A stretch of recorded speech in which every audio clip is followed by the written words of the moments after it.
TorahBox.com pour la diffusion du judaïsme francophone vous retransmet un enseignement du Rav Yosef Ben Tata. Bonne écoute et bon limoud.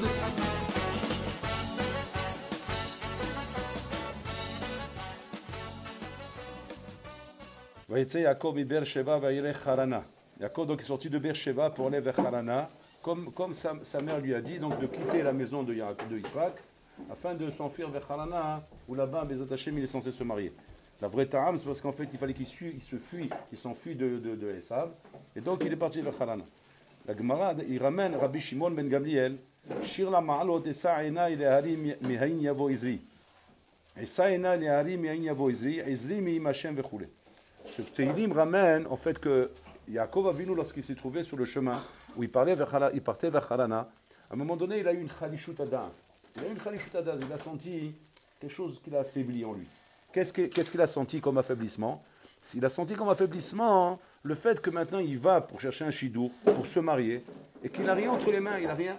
Vous connaissez le Maasé là-bas, comment ça s'est passé? Eliphaz l'a rencontré sur la route, il lui a dit qu'il avait l'ordre de son père de le tuer, et qu'il ne savait pas quoi faire parce que d'un autre côté il respectait Yaakov. Et Yaakov lui a dit, je peux te donner un conseil qui va être en même temps de respecter l'ordre de ton père, et en même temps comment dire, de me respecter à moi. C'est quoi? C'est voilà, je te donne tous mes biens, prends tout ce que j'ai de moi, c'est-à-dire dénude-moi, rends-moi Ani, et Ani il est comme un pauvre. Donc maintenant du moment où j'ai plus rien, ça y est, tu as exécuté les ordres de ton père. Donc c'est-à-dire que Yaakov s'est retrouvé sans rien entre ses mains, plus rien entre ses mains. Et là il s'est posé la question, il s'est demandé, il a eu Khalishut Adat, il a eu un affaiblissement en lui. Mais d'où va venir mon aide? Je me trouve maintenant les mains nues, je vais pour me marier, et pour me marier, il faut avoir quelque chose entre les mains. Il faut avoir de quoi proposer, il faut avoir quelque chose derrière soi, il faut avoir de l'argent. J'ai rien entre mes mains. De cette manière-là, comment je vais me marier? Comment je vais me lancer dans la vie? Comment je vais pouvoir engager un foyer? Et à la Makom, la réponse du Tédim, d'où va venir mon aide? Mon aide vient d'Akadosh Baruch Hu. Ça c'est la question et la réponse. La question, réponse, la réponse elle vient d'Hachem. Ici, le maître, on vient nous apprendre un yesod très chachou, un point fondamental. Un point fondamental, que l'homme, mamash, doit vivre au présent et pas vivre du tout au futur. Le futur, Rabotai, est la chose qui met l'homme à l'épreuve. L'homme est mis à l'épreuve par rapport au futur. L'homme vit au présent et il est mis à l'épreuve par rapport au futur. Pourquoi l'homme est mis à l'épreuve par rapport au futur? Parce que le futur est devant lui et l'homme n'a pas de shlita, il ne domine pas ça, il n'a pas de shlita sur le futur. Il ne peut pas dominer ce qui va se passer demain, ce qui va se passer après-demain, comment je vais faire, comment je vais faire là. Un homme n'a pas ça entre ses mains. Et tant qu'il n'a pas ça entre ses mains, alors c'est là que viennent toutes les questions dans son esprit. Les questions de Imuna, de Bitachon, au niveau de sa foi, de sa confiance. Comment je vais faire là, comment je vais faire là. Et là, Inachinami, il n'a pas toujours les réponses. Il n'a pas toujours des réponses à donner. Comment je vais faire? Inachinami, je ne sais pas comment je vais faire. Je dois me marier, mais j'ai pas de situation. Les choses ne sont pas claires devant moi. Où je vais aller, comment je vais faire ici, la vie n'est pas facile, plein de questions comme ça qui se bousculent dans sa tête. Est-ce que ça veut dire qu'un homme à Botaï, à cause du futur, il doit prendre des dispositions déjà aujourd'hui, d'avoir aujourd'hui des réponses à ces questions-là? A priori, on pourrait se dire que oui, le système il est comme ça aujourd'hui à Botaï. Aujourd'hui, on apprend comme ça dans la tête des gens. On leur dit que quoi? Qu'aujourd'hui, tu dois avoir des réponses pour demain. Donc aujourd'hui, ton souci doit être le jour de demain. Et donc, tu dois avoir des réponses pour demain. Et le bonhomme prend des dispositions aujourd'hui pour avoir des réponses aux questions qui se posent à lui pour le lendemain. Ça c'est la shkafa de vie que nous avons aujourd'hui.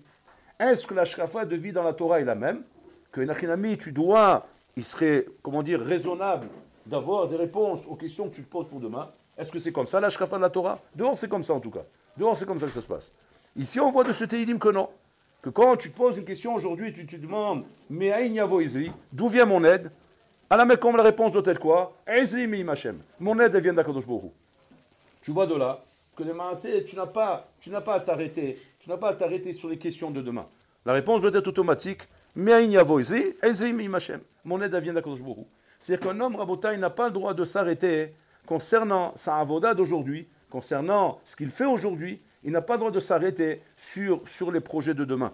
Le projet de demain ne doit pas être un obstacle ou une entrave pour la voda que tu fais aujourd'hui. Et donc c'est ce que Yaakov, comme ça Yaakov il a vécu pendant toute sa vie. La question qui se pose, Rabotai, est-ce que c'est comme ça pour des questions matérielles? Ou bien est-ce que ça doit être comme ça même pour des questions spirituelles? Pour des questions matérielles, on voit d'ici que oui. La preuve, c'est qu'Yaakov Avinu s'est arrêté. Pour des questions matérielles, il voulait savoir maintenant, est-ce que j'ai entre mes mains les moyens d'aller me marier, d'aller fonder un foyer, d'aller faire quelque chose? Non, j'ai pas les moyens. Mais la réponse, elle était, Meizim et Machem. Mon aide, elle vient d'Akadosh Baruch Hu. Ça, c'était pour des questions matérielles. Est-ce pour des questions spirituelles? De la même façon aussi, l'homme ne doit pas s'arrêter sur le lendemain. Kol Sheken pour des questions spirituelles. Pas seulement pour des questions matérielles, mais Kol Sheken a plus forte raison pour des raisons spirituelles. Où on voit ça? On voit ça dans la Torah. On voit ça lorsque Yaakov Avinu Rabotai s'est trouvé arrêté par un phénomène de la nature, où le soleil, Pitom, s'est couché, et ça l'a obligé à s'arrêter à l'endroit où il s'est arrêté, quel endroit, Mehmet, qui allait être l'endroit où le Beth Amidash avait reconstruit, oui. C'est l'endroit que lui, il appelait cet endroit Betkel, oui.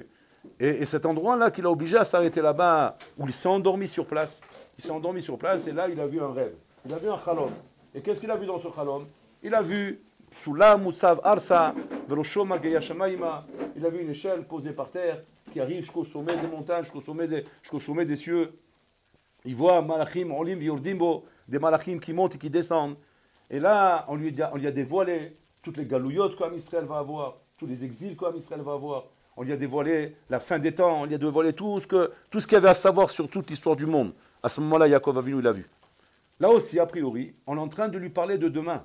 On lui parle de l'avenir. Donc, a priori, quand quelqu'un il se lève d'un rêve comme ça, n'importe lequel d'entre nous à Boutaï, il verrait un rêve comme ça, il se lève d'un rêve, même un dixième de fois plus grand que celui-là, oui. Là, la sensation qu'il va avoir, c'est quoi? C'est que, qu'est-ce qu'on attend de moi? Qu'est-ce qu'on attend de moi face à l'avenir? Qu'est-ce que je dois prendre comme disposition? On est en train de me passer un message. On est en train de me faire comprendre quelque chose ici. Est-ce qu'il faut que je prenne des dispositions? Est-ce qu'il faut que je fasse quelque chose? Est-ce qu'il faut que je prenne en main quelque chose par rapport à ce que je viens de voir? Ça, c'est la réaction de n'importe quel bonhomme.